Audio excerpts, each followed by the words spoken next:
Well, let's go inside and take a look at the layout. We'll say a few words about it, and at the same time we will learn how to cut down the expenses on the interior, in other words, how not to overpay for excessive design solutions that you, as a client, may pay for.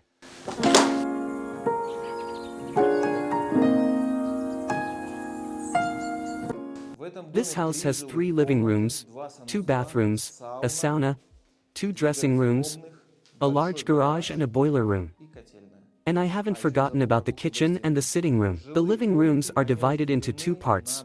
The first part is this room. It is considered as a children's room, and the other living rooms are located in the other part of this house. It seems to me that the idea of this corridor, located between 2 living zones, the children's one and the main living zone, is not that impressive. Because in this room, even though there is no door leading to the main area, there will still be a low temperature. Why? Because there is an entrance door and this door is not well sealed. Its ledge is not perfect and, in any case, there will be heat loss and some minimal blowing. It's just how it works constructively. Therefore, when a person walks from the children's room to the main room, it's anyway such a slight chill. There is also no junction between this corridor and the garage, the place where they usually leave a car or take a dog for a walk through it. There is a place in the garage specifically for washing the dog's paws or feet, or whatever they have, I've already forgotten. And when a person goes for a walk with a dog and goes through the garage, it turns out that he does not have a passage into this zone. It would be more logical to join these 2 zones by some kind of corridor so that there would be a more comfortable layout.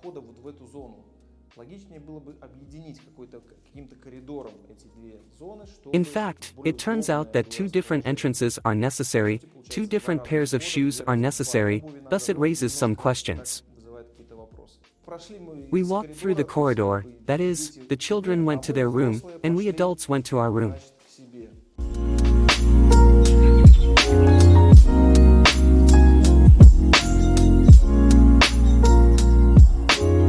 We get into a large room, a huge living room, which is 7 meters 80 centimeters wide.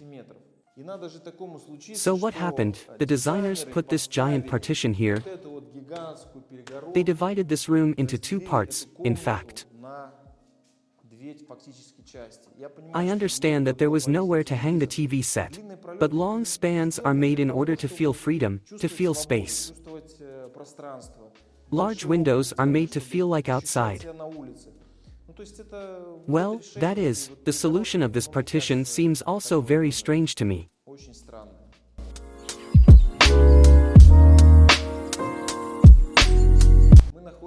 We are now in one of the living rooms. With all the talented design that was created in this house, unfortunately, I will not be able to show you the design completely, because the client was against it.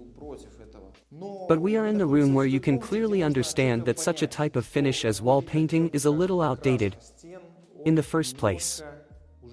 And secondly, it's very expensive and long. To carry out this wall painting, you need a bunch of layers: plaster, filler, grouting, fiberglass with glue, finish coating of plaster and painting. All this requires a lot of time, a lot of money, and it is impossible to do it perfectly. If you look at the wall in the side light, there will always be evident snags and the exterior appearance is ruined. Among other things, it is also very inconvenient during its maintenance. You touch it a little bit, I won't do it. But you touch this wall a little bit, and you can immediately see the fingers that the workers left, and this is an easily soiled coating.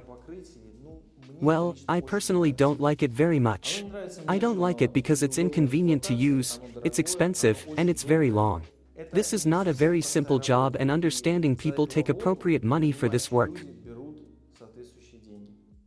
The fact is that designers, when they suggest a certain interior design, do not care how much it will cost. It is important for a designer that it's beautiful, in theory, it's right, and it's important for you that it's beautiful, but besides that, you should always make sure that it's as cheap as possible, in order not to spend some extra money for unnecessary solutions.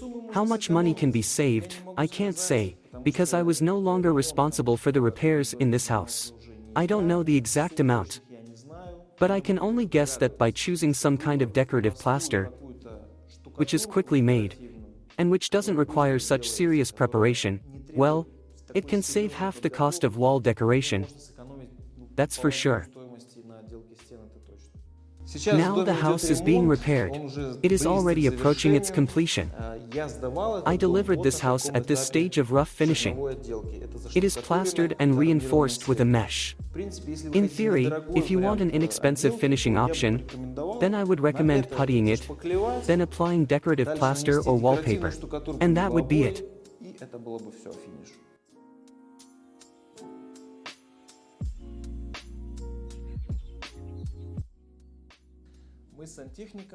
The plumber and I gave the client the choice to make a stainless steel boiler room in order to make it completely beautiful.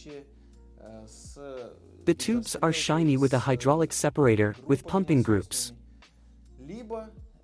And there was a cheaper alternative, let's say, made of propylene, with an external installation, without any particular aesthetic value. The client chose the first option. Aesthetics was important to him and he wanted everything in his boiler room to be at a good price and a reliable brand. I wonder what you would choose if, with the same reliability, the same service life, you were given the same choice. The water supply in this village is centralized. We have made a radiant heating system, that is, each consumer has its own beam. Thus, this eliminates the possibility of any leak under the floor, where these utilities are laid. There's gas heating and the heating method is underfloor heating. There is a radiator in one room. There are also floor convectors that can warm up the room if necessary and in case of severe frosts. Moreover, they reduce condensation on the windows. A ventilation system is also integrated into the heating system, where the air at the air duct outlet can also heat the room.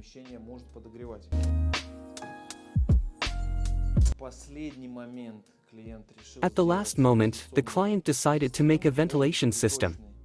The supply air is brought in from the outside.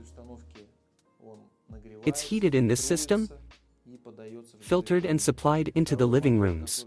The second motor, which is located nearby, removes this exhaust air from the rooms and brings it outside. In this house, they made a system without recovery, because they considered that it would be a sunk cost.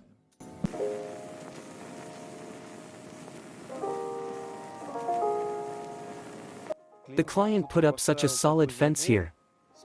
The filling will be solid and it'll be made of such a metal picket. I believe that it is not a very good idea when you hide a nice beautiful house with a good architecture design behind a high fence that completely makes the house not visible.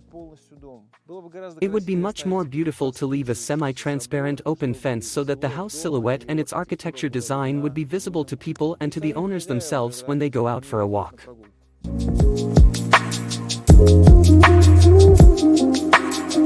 Finally, this house was built. The time of its construction was a record 4.5 months. Everything I was responsible for was ready. Exterior finishing of the house, interior rough finishing, all utilities, electrics, plumbing, water supply, ventilation, sewerage. I think it's very fast. 100%, if you build it yourself and, especially the first time, you won't be able to build it faster. 100%, if you build it yourself, you won't build it cheaper. The total amount of construction is just over $420 per square meter. This price not only includes all the utilities that I have mentioned, but also supply ventilation, a smart home system for managing some issues in this house, leveling the land plot to the required height.